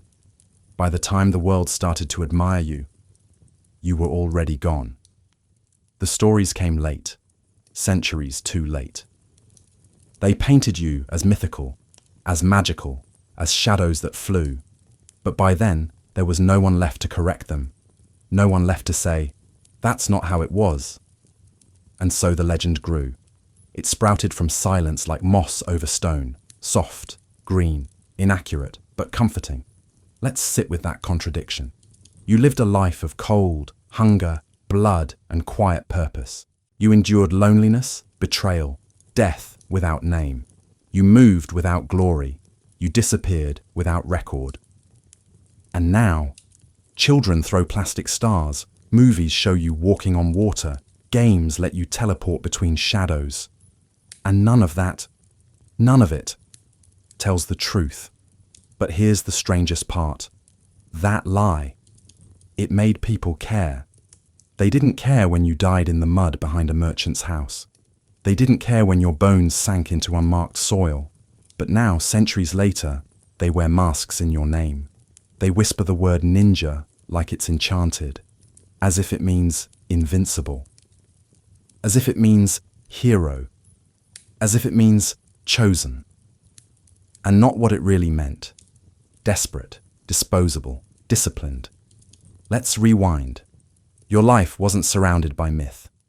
It was surrounded by trees, by smoke, by pages of coded messages written with freezing fingers. You didn't leap from rooftops. You climbed slowly, carefully, lungs tight from the cold. You didn't fight 10 men at once. You avoided 10 men at once, because 10 meant death. You didn't carry a sword the size of your arm. You carried a short blade, worn, practical, light enough to run with. You didn't explode into clouds. You evaporated from memory. And the only magic you knew was endurance. And yet, the stories came, not from those who knew you, but from those who needed you, needed something to romanticize, needed a hero without politics, a fighter without loyalty, a myth without context. You were perfect for them because you couldn't argue. You were gone. Let's pause. Imagine your name scratched into a wall in a safe house, a note to a future operative. That wall is long gone, burned, buried, rebuilt over, and the people who walk past that place now, they have no idea, but they know the word ninja. They wear it, they tattoo it, they chant it in playgrounds, and in some strange, tangled way, you live, not as you were, but as they needed you to be. And maybe, just maybe, that's better than being forgotten completely. Or maybe not. Maybe you deserved better, a true telling, a full voice, an honest history.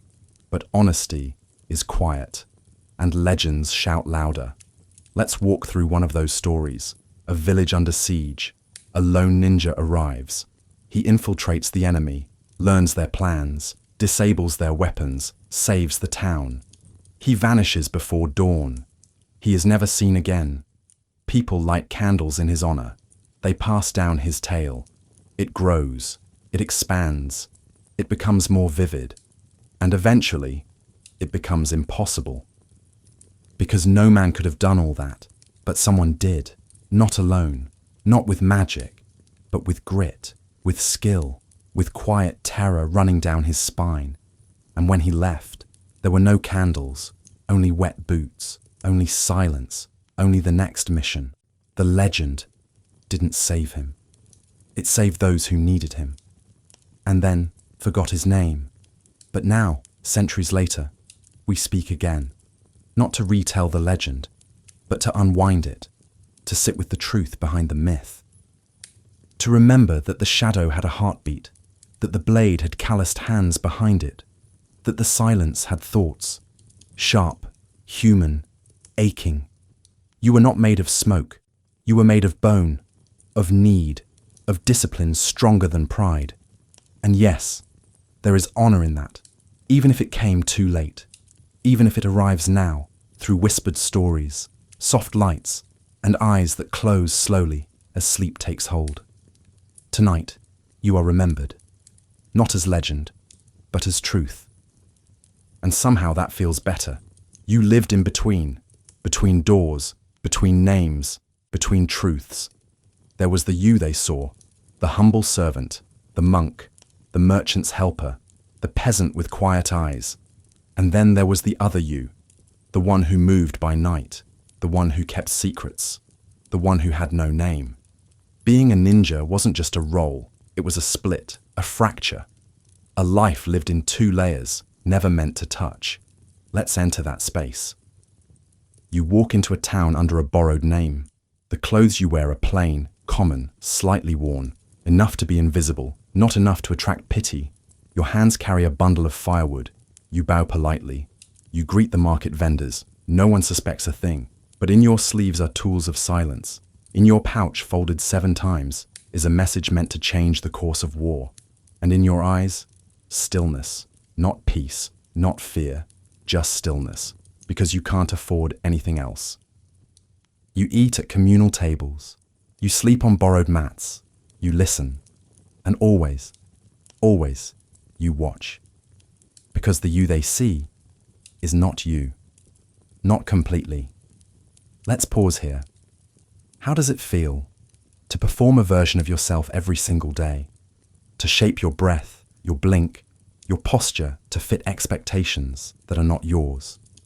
To belong nowhere, even when surrounded by people? It's more than loneliness. It's dislocation. Your soul floats, not because it's untethered, but because it's been trained to detach. One side of you serves tea. The other memorizes escape routes. One side of you smiles at a child. The other notes guard rotations in the courtyard behind her. And sometimes, in quiet moments, you forget which is the mask, because the mask has lived longer than the face beneath it. That's the danger of living in two worlds. Eventually, they blur. You find yourself speaking in character, even when alone.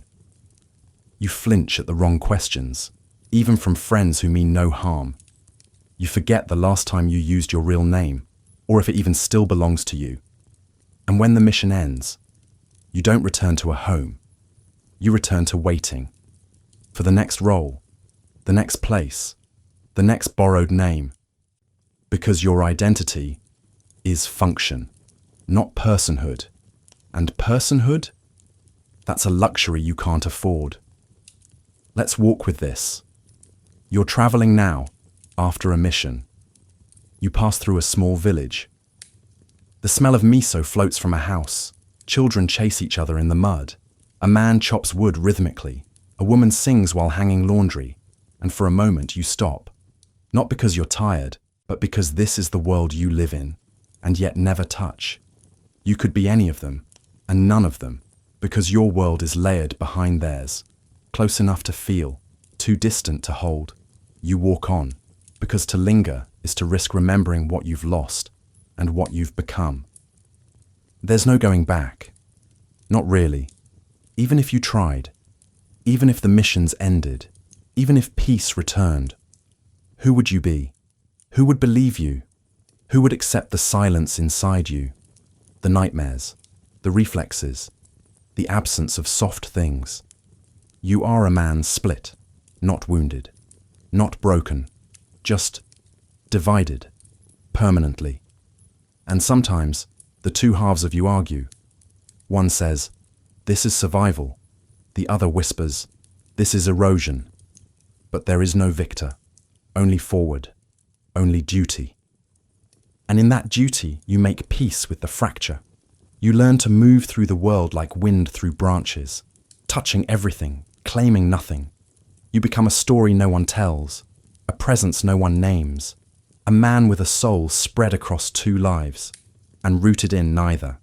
But tonight, here, we see you whole, not in disguise, not in motion, just still. And in that stillness, your halves align. Not forever, but long enough to breathe, to remember, to rest, and to be known. If only for this moment, no one saw your wounds. That was part of the job. If they could see them, you'd failed. So you learned to bleed inward, to bandage your soul with silence, to treat pain not with comfort, but with control. Your scars weren't on your skin. They were in your routines, in the way you sat, always facing the door, in the way you slept, never fully, in the way you flinched, even at kindness, because kindness had become unfamiliar. Let's breathe into that. You've spent years in service of silence, and now you're back in a quiet village. Your mission's complete, but something feels wrong. Not out there, in here. Someone laughs nearby, and your shoulders tense. Someone asks your name, and your pulse quickens. Someone offers you tea, and you wonder why. Not because you're suspicious, because you've forgotten what trust feels like. And in that forgetting, you realize something deeper, that the job didn't just shape your behavior. It rewired your heart. You don't cry easily. You don't lean on others. You don't believe in forever. Because everything in your life was temporary. The house, the identity, the orders, even the self you built to survive it. Let's imagine a quiet moment. You're in a temple, alone. You sit by a lantern, hands folded, not in prayer, but in habit. And you try to remember your mother's face, but you can't. Not clearly. You remember her scent, maybe, or the sound of her sandals on wood. But the details blur, because so much had to be forgotten to make room for the things you had to remember. Escape routes, passwords, patterns of light behind windows. And you wonder, what did I trade? Not just freedom, not just comfort, but memory itself. Emotion became risk, so you let it go. Joy was a weakness, so you buried it. And when grief came, as it always did, you packed it into silence, carried it like a second spine, unseen, unspoken, heavy. Some nights you woke from dreams not screaming, but still, unable to move, unable to breathe, your mind reliving a rooftop, a broken moment, a body falling without sound. You'd stare at the ceiling, count your fingers, breathe, return, and never speak of it. Because who would listen? Who could understand? Even among other operatives, trauma wasn't shared. It was absorbed, privately, professionally. And over time, you forgot what it meant to be comforted, not because no one tried, but because you didn't know how to receive it. Let's pause here. You're sitting beneath a tree now, the bark rough behind your back. You're not on a mission. There's no one hunting you, no scroll to deliver, but your body is still alert. Every sound is a signal, every shadow is a test. And your heart? It's tired, not from running, from holding. So much, for so long. You learn to carry others' secrets, others' fears, others' safety. But no one ever asked about yours, not even you. Because it wasn't part of the code. You survived by subtraction. Less vulnerability, less attachment, less hope. Until one day, you wonder what's left. What part of you wasn't touched by the silence? What part of you wasn't changed by the role? And is it still there, somewhere? Beneath the training, beneath the names, beneath the deaths no one saw. You want to believe it is. That the child who once stared at stars still flickers, faintly. That the man you became still deserves peace. That these invisible scars don't define you. They mark you, but they don't end you. Because even in this life, built of shadows, there is resilience. Not just in your body, in your spirit. The fact that you still feel, even faintly, that's proof. Proof that silence didn't win, that disappearance wasn't complete, that somewhere, behind the silence and the skill and the survival, there is still a heart. And tonight, that heart is seen, not judged, not asked to perform, just seen. And in that quiet recognition, peace didn't come with trumpets. It came like fog, soft, creeping, indifferent. The wars ended, not all at once, but slowly. Borders solidified, clans merged. The fires of rebellion cooled into embers no longer worth chasing. And you? You weren't needed anymore. Not because you failed, but because you succeeded. Too well. The world had changed, and it no longer had a place for shadows. Let's sit with that. You spent decades shaping your life around urgency. Every breath measured, every day a mission. You knew what you were, not by title, but by need. And now, the need was gone. No more scrolls to intercept, no more compounds to infiltrate, no more lords whispering in hallways, plotting behind lacquered screens. You were idle. And in that idleness, something inside you shifted. Not relief, not sadness, something stranger, disappearance. Not in the dramatic sense, but in the quietest way imaginable. They stopped calling your name. They stopped sending messages. Your contacts vanished. Some retired, some reabsorbed into bureaucracy, some erased without notice. And without war, your skills became uncomfortable reminders. People didn't want to see what you could do, because your talents were no longer valuable. They were dangerous. Let's imagine one of those days. You're sitting in a town square. Children play. Vendors laugh. The scent of grilled fish curls in the wind. You sip weak tea, your fingers still alert to every movement. But no one looks at you. Not like they used to, because you don't stand out. And also, you no longer belong. The lords that once hired you, they now sign treaties. They hold festivals. They compose poetry. And you, the man who helped them get here, are no longer welcome in their courts. Because you know too much. Because you are the crack in their perfection. Because peace is a delicate illusion, and you are a reminder of what it cost. So they erase you, not brutally, elegantly, quietly. A pension, if you're lucky. An anonymous piece of land in a forgotten corner. A suggestion to rest. But you don't rest. You can't. Because your life was built for movement. And now, the stillness is louder than war. You walk the woods alone, trying to stay useful. You practice out of habit. Not because someone expects you to, but because the rhythm anchors you. But when you try to reconnect, to visit a former handler, they're gone. Their home is abandoned. Their name, no longer spoken. The network dissolved, like a scroll burned in morning light, and no one speaks of it, because the official story says there were no ninjas. That word, ninja, was never in the documents. You were a servant, a runner, a scout, a mistake, and history. It prefers clean lines, not shadows. Let's pause. You're older now, not weak, just slower. Your knees ache. Your fingers crack. You walk into a village you once protected. They don't recognize you. The children stare politely. The adults nod. No one knows what you did. And you can't tell them, because you swore to secrecy, because the truth would sound like fantasy. because you were never meant to be remembered. And yet, as you sit on a bench and listen to their laughter, a strange thing happens. You don't feel bitter. You feel invisible, the way you were trained to be. But for the first time, it doesn't feel like strength. It feels like absence. Complete, absolute, final. That's how the ninja ended. Not with death, not with a battle, with silence. No monuments, no scrolls, no stories passed down.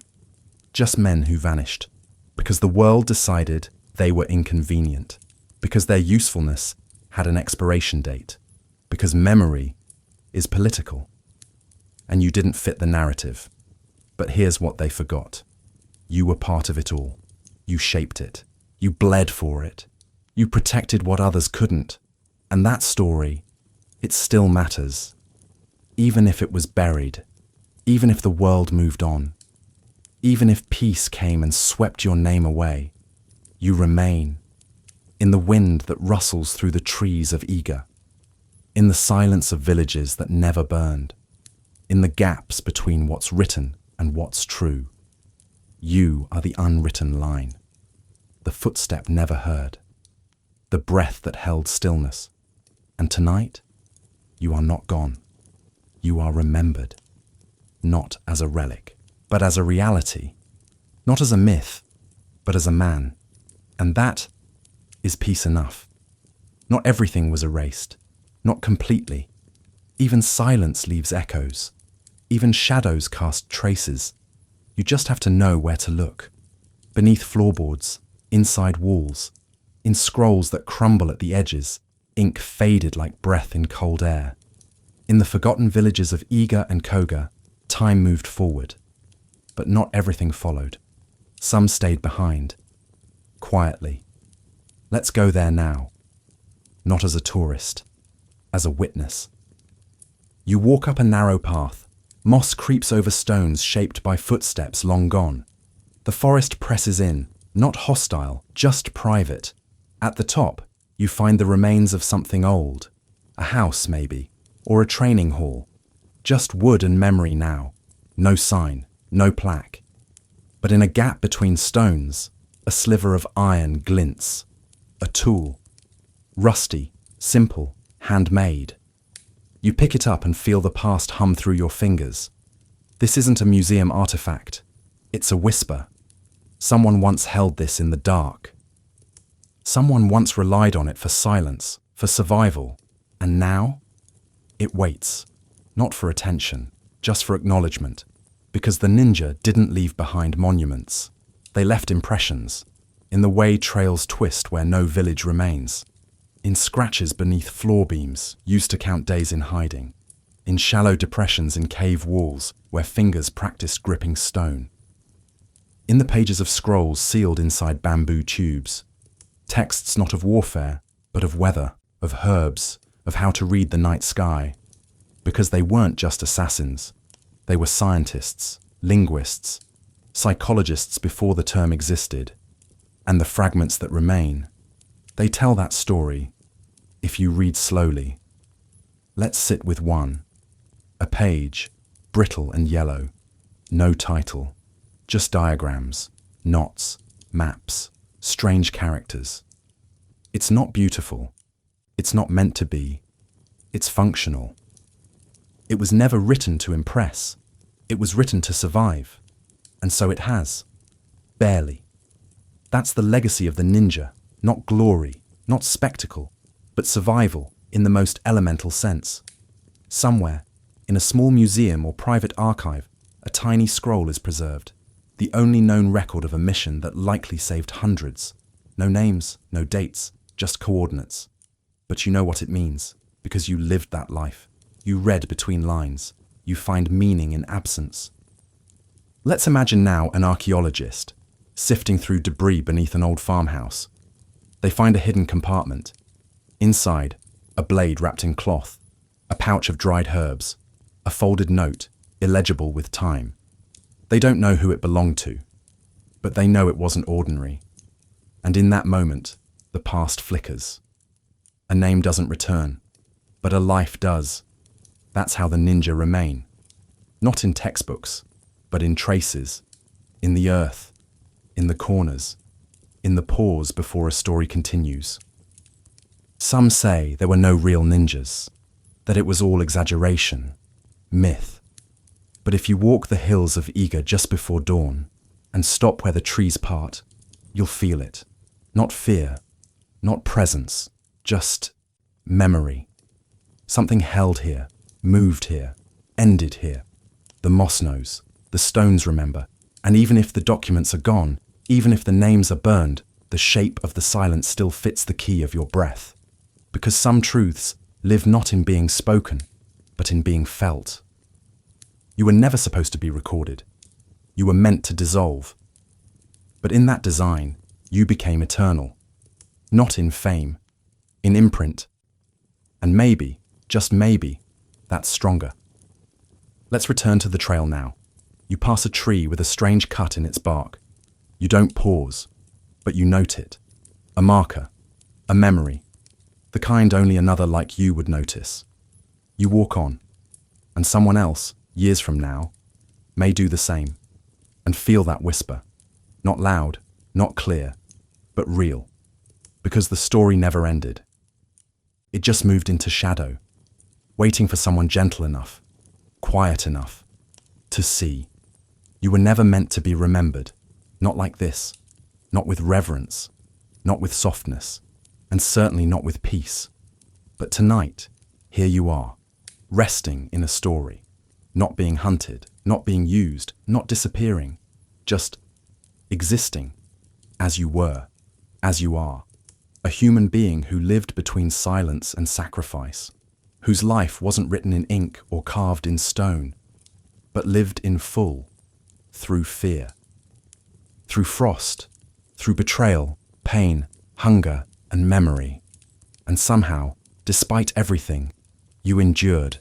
That is your monument, your breath, still steady, still here.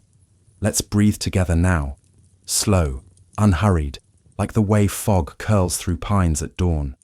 You were not the hero of your time. They didn't build statues in your name. They didn't light candles. They didn't gather to remember you. But I am remembering you now, and so is everyone listening. Each person curled beneath blankets, eyes soft, breath calm, letting this story cradle them as sleep draws near. They're part of it. You're no longer alone, no longer unsaid. Tonight the quiet carries your name. Not your mission name, not your cover, your essence. The one hidden behind every mask, every lie told to survive, every night spent under a roof that wasn't yours. Tonight, you are held, not by ropes, not by oaths, but by understanding. By the knowing that, even in silence, you mattered, that your life, invisible by design, glows now in memory. Let's return to the mountains, to Iga. The mist is soft on your skin, the trail bends, familiar. The old training hall is gone, but the clearing remains. You sit on a stone worn smooth by time. You let your legs rest, let your back slump just a little. You close your eyes, and in that stillness, a lifetime unspools. Not in scenes, but in sensation. The weight of your first mission, the sound of a blade sliding from its sheath, the warm bowl of rice shared with a stranger, the chill of betrayal, the moment you realized your name would never be in a scroll. And still, you kept going, because something inside you was stronger than recognition, stronger than fear, stronger than the void. Maybe it was belief. Maybe it was instinct. Maybe it was simply that you didn't know how to stop. But now, you can. Just for tonight. You can put it all down. The blade. The codes. The silence. You can lie back in the soft dark of this story and let the weight drift off your chest. You did enough. You were enough. And though history didn't say your name, you've been heard. Truly heard, by people across time, across oceans, across screens, who needed this story not just to learn, but to feel, to rest, to remember that behind every legend is a person, and behind every person, a soul waiting to be seen.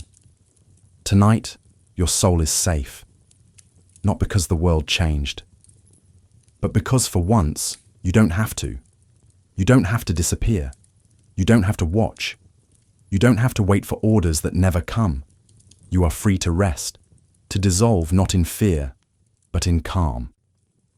Let's end here, on this hill, with mist in the trees, with the breath of the earth below you, slow and steady. Let the silence return, not as burden, but as blanket. Let your heartbeat soften. Let your eyes close. And if sleep comes now, as it may, let it be the sleep of someone seen, someone held, someone who lived quietly, and now, finally, can sleep without fear. Good night, Shadow. You're not alone anymore.